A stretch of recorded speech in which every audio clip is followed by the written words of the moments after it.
안녕하세요. 저는 오늘 하루도 죽지 못해 살고 있는 한 가정의 주부입니다. 이제 제 나이도 60이 넘어가는군요. 그동안 별일 다 겪었지만 30년 전 제가 겪었던 일은 지금도 잊혀지지가 않습니다. 그때 저희 가족은 여름 휴가로 가평에 놀러 가게 되었습니다. 햇볕이 좋은 맑은 날씨에 길거리에 팔고 있는 옥수수를 사서 먹으며 즐거운 휴가의 분위기를 느끼면서 펜션에 도착했습니다. 간단하게 짐을 풀고 불놀이를 즐기며 놀다 보니 하루가 빠르게 흘러가 어둑해지는 저녁이 되었습니다. 남편은 저와 딸이 맛있게 먹을 수 있도록 숯불에 고기를 굽기 시작했고, 저는 된장찌개와 딸이 먹을 수 있는 햄도 구우면서 배고프다는 딸 입에 밥과 햄을 쏙 넣어주었어요. 그렇게 배부르게 저녁 식사를 마치고 저희 가족은 잠시 소화도 시킬 겸 동네 한 바퀴를 돌고 있었는데 가로등 불빛에 빗방울이 한두 방울씩 떨어지기 시작하더군요. 하늘을 보니 몇 분 전까지만 해도 하늘을 빼곡히 채운 별빛들은 사라지고 컴컴한 하늘만 보였습니다. 더 많은 비가 쏟아질 것 같아 최대한 빠르게 집에 들어갔고 잠시 후 엄청난 폭우가 쏟아지기 시작했습니다. 앞이 안 보일 정도로 굵은 빗방울이 내리기 시작하면서 휴가 온 저희는 아쉬움에 창문만 보고 있었어요. 그렇게 아침에 일어나 보니 보슬비가 내리긴 했지만 거의 비가 그친 상태였고 딸은 잠시 밖에 나가고 싶다며 아침 일찍부터 일어나 펜션 주인이 키우는 강아지인지 꼬리치고 있는 계집을 보며 저를 보채기 시작했습니다. 결국 멀리 가지 말라고 말을 함과 동시에 급하게 밖으로 뛰어나갔어요.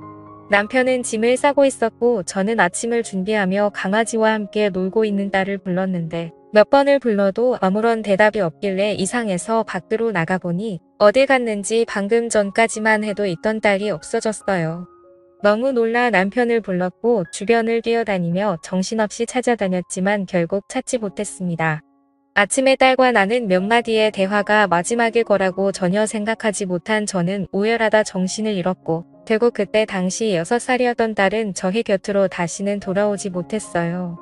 너무 큰 충격으로 제정신이 아닌 세월을 살아온 저와 남편은 언젠가는 찾겠지, 언젠가는 만날 날이 있겠지 생각하며 희망을 가지고 하루하루 버티면서 살아왔어요.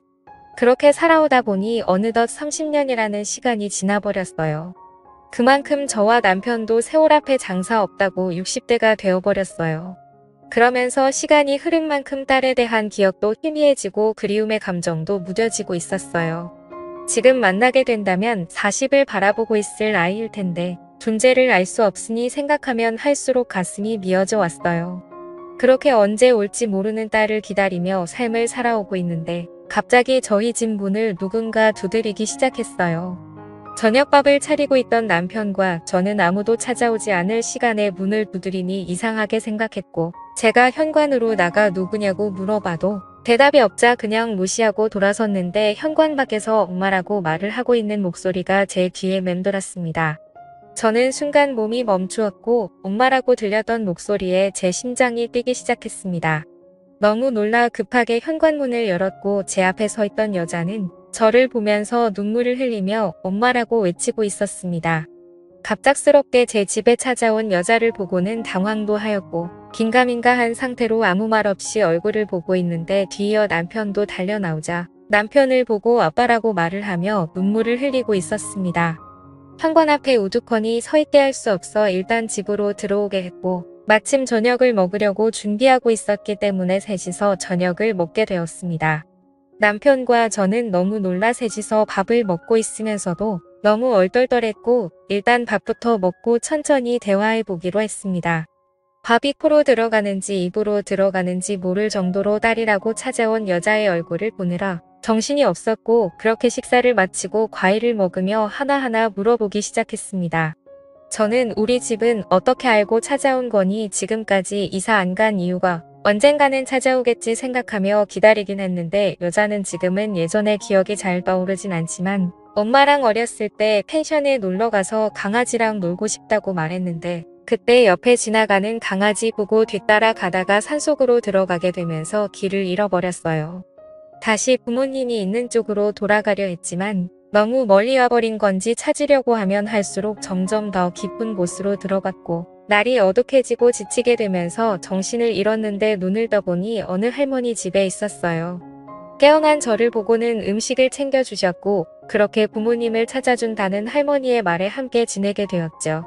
정말 잘해주셨고 부모님이 오실 때까지 매일 눈물을 흘리며 기다렸는데 할머니께서 부모님이 사고로 세상을 떠나셨다는 말을 하면서 저를 키워주셨어요. 그때 당시 너무 어렸던 저는 잘 몰랐기 때문에 혼자 계셨던 할머니 밑에서 자라오기 시작했어요. 할머니는 외로웠던 자기 옆에 있어줘서 고맙다며 항상 말해줬던 게 기억나네요.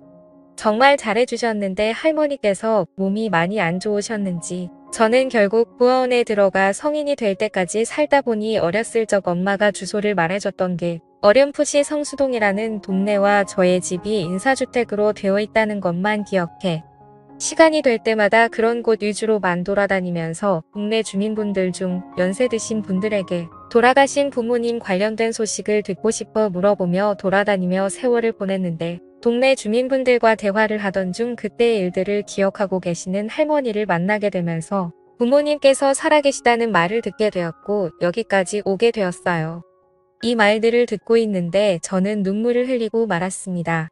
과거의 상황들이 하나도 틀리지 않았습니다. 그렇게 바라고 바라던 딸의 얼굴을 볼 수 있었다는 거에 너무 감사했습니다. 동네 주민분들이야 워낙 저희 가정사를 잘 알고 계신 분들이 몇 분 있었기 때문에 그분들 중 한 분과 만나게 된 것 같아 너무 감사했습니다. 더 이상 다른 건 물어볼 필요도 없었습니다. 과거의 일들이 모두 생생하게 떠오르기 시작했고 그때의 미안함 때문에 저는 제 딸의 손을 잡고 고개를 떨며 아무 말도 할 수가 없었습니다. 오랜 세월이 흐른 만큼 어색함도 교차했고 조심스럽게 이런저런 이야기를 하면서 그동안 힘겹게 살아온 딸의 인생을 들으며 너무 소중한 시간을 함께하고 있었습니다. 저희는 늦게까지 대화를 이어나갔고 다음 날 출근을 해야 한다며 다시 오겠다는 딸의 말에 아쉬운 표정을 남기며 신발을 신고 있는 딸에게 가지 말라고 말하고 싶었지만 그동안 살아온 세월이 있기 때문에 그런 감정을 억누르고 손을 잡고 다음 날 꼭 다시 와달라는 말을 하면서 보내줬습니다. 30년의 세월이 흘렀고 6살 때의 기억이 거의 나지 않는다는 딸을 보며 안타까움에 가슴이 미어졌고 그동안 죽은 줄로만 알고 부모 없이 살아온 세월이 얼마나 힘들었을지 도저히 상상이 안 되었습니다. 그동안 못해준 것들 세상 떠나기 전에 모든 걸 다 해주리라 다짐하면서 다음 날이 빨리 오기를 기다렸습니다. 너무 기분이 들떴고 딸의 얼굴이 아른거려 남편과 저는 잠 한숨 못 잤네요. 딸은 매일 저녁 저희 집에 찾아왔고 주말의 경우 아침부터 와서 함께 시간을 보내줬고 마음이 너무 앞선 저는 그동안 해주지 못했던 것들 해주려고 모든 걸 다 내어주었습니다. 힘들게 일하며 퇴근 시간에나 볼 수 있는 게 싫어해 줄 수 있는 게 금전적으로 지원해 주는 것밖에 없어 딸에게 카페 하나 차려줬고 매일을 카페에서 시간을 함께 보냈네요. 그리고 살던 집에 어렸을 때의 딸의 방을 다시 리모델링해서 모든 걸 다시 새롭게 시작하며 서로가 점점 안정이 되고 자리가 잡힌 줄 알았는데 하나의 문제가 있었습니다. 예전부터 만나왔다던 남자가 있는데 정리했다고 말은 했지만 밤늦게 전화 오고 밖에서 통화하고 싸우는 소리가 들리다 보니 신경이 거슬리기 시작했습니다. 그런데 저녁에 보리를 보고 카페에 들어갔는데 딸이 말했던 그 남자와 단둘이 대화를 하고 있는 것 같았습니다. 저는 밖에서 그 남자가 나오기만을 한참 동안 기다렸고 밖으로 나오자마자 그 남자에게 다가가 경은 이 엄마라는 말을 하면서 따로 대화하기를 원한다며 다른 카페로 자리를 옮겼습니다. 그리고 딸에게 빚이 있다는 걸 듣게 되면서 갚지 않고 계속 도망치길래 정신적으로 너무 힘들다며 나중에 자기도 무슨 짓을 저지를지 모르는 이 엄마라면 대신 빚을 갚아달라고 저에게 화를 내기 시작했습니다. 이런 문제를 30년 만에 만나게 된 부모에게 말하지 못한 건 당연하다고 생각해 이 남자에게 빌린 돈 1억을 대신 갚아줬습니다. 경은이와 결혼할 줄 알고 장사한다는 거 모자란 보증금 빌려줬는데 나중에 원금까지 다 까먹었다며 돈은 받았으니 다시는 찾아오지 않겠다고 말하면서 상황을 마무리 지었습니다. 이런 문제로 인해 얼마나 불편하고 힘들었을지 생각하니 너무 마음이 아팠습니다. 집에서 저는 자연스럽게 이런저런 이야기하면서 상처되지 않을 선에서 조심스럽게 그 남자에 대해 말을 하면서 이력을 갚아줬으니 다시는 찾아오지 않을 거라며 미안해하는 딸을 다독여줬습니다. 30년의 세월 동안 부모 없이 살아보겠다고 발버둥치다가 이런 일들이 발생된 것 같아 마음이 너무 무거웠지만 앞으로 모든 일이 잘 될 거라고 좋게 생각했습니다. 그런데 생각지도 못한 문제가 발생되면서 손발이 떨리기 시작했고 딸과 그 남자의 대화 속에 듣게 된 진실에 충격을 받고 말았습니다. 늦은 새벽 갈증이 나서 주방으로 내려가려고 하는데 딸이 밖으로 조용히 나가는 모습을 보게 되고 그 남자가 아니면 통화할 일이 없을 거라 생각해 또 접근하고 있는 건가 의심스러워 조심스럽게 현관 앞에서 통화하는 소리를 듣고 있었습니다. 그거 먹고 나르지 마라. 내가 지금 여기서 얼마나 혼신의 힘을 다해서 연기하고 있는지 알아?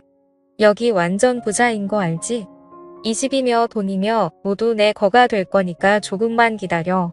나중에 다 내 명의로 돌려달라고 말할 거야. 그때 같이 살면 되지. 좀 답답해도 기다려. 이 사람들 살면 얼마나 살겠냐? 밑작업이 얼마나 중요한지 몰라.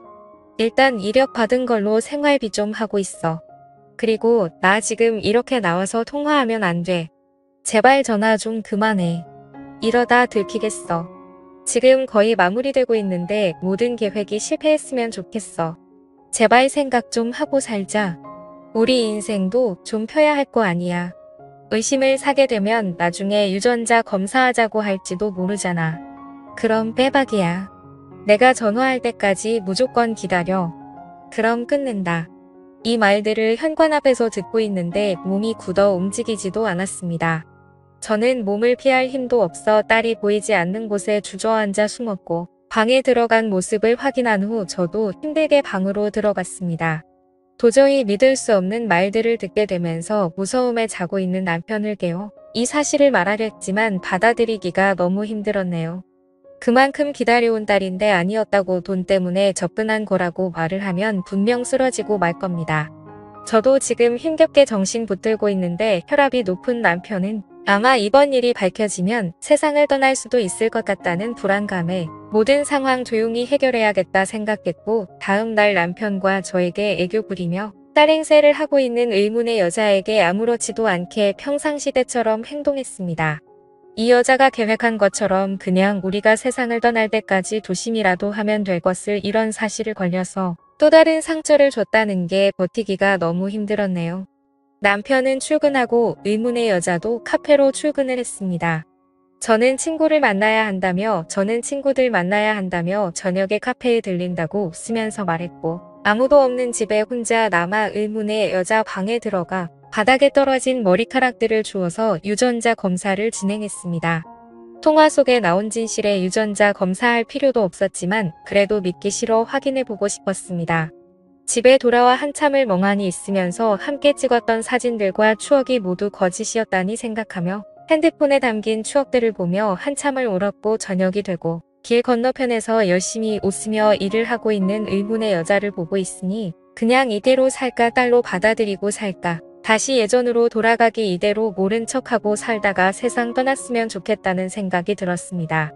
그토록 기다렸던 일들이고 보고 싶었던 딸이었는데 이 모든 사실이 거짓이라도 나 혼자만 사실이라고 믿고 있다면 아무렇지도 않게 살아갈 수 있을 텐데 이런 생각들로 머릿속이 복잡해졌고 결국 카페에 들어갈 수 없었습니다.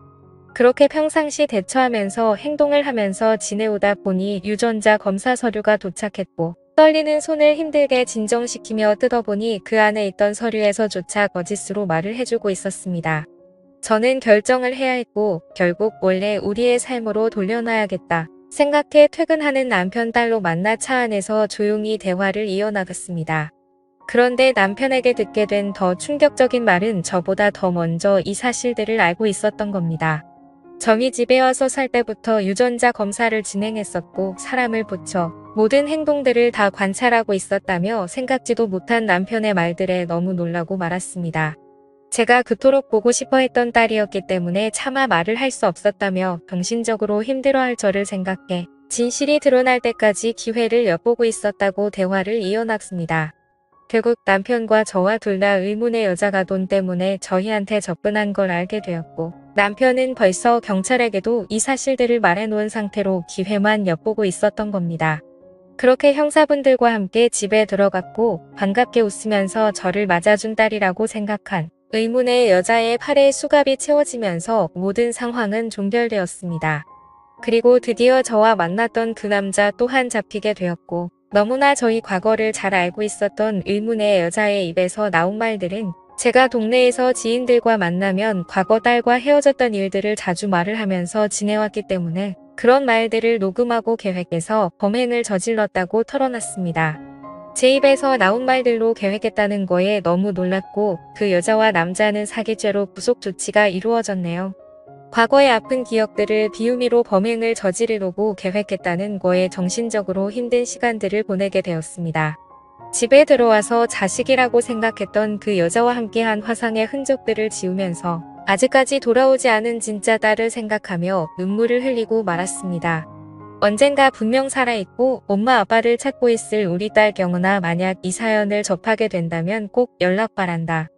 보고 싶다. 그래도 세상 떠나기 전에 얼굴 한번 보고 싶구나. 어디에서 살고 있던 항상 행복하게 지내고 있길 바란다. 지금까지 제 사연을 읽어주셔서 감사드립니다.